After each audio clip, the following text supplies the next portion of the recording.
Les images de migrants traversant la Méditerranée ou les Alpes pourraient laisser penser qu'ils arrivent en masse sur le continent. C'est tout sauf vrai.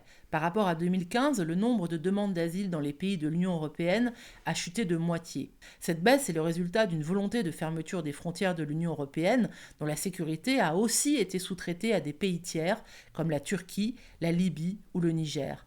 Mais une fois sur le sol européen, les migrants ont à faire face à des États plus ou moins généreux. La Suède est le pays qui accorde le plus le statut de réfugié par rapport au nombre de ses habitants.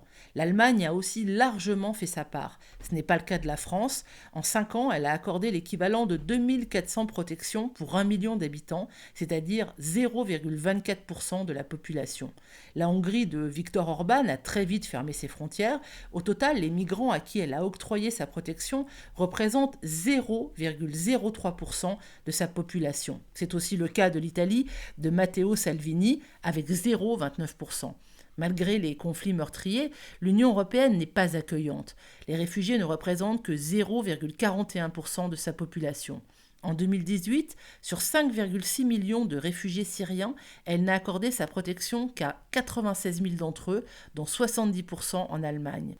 La majorité de ces réfugiés se trouve en Turquie, au Liban et en Jordanie. L'Europe est loin d'être le premier refuge où veulent aller les migrants.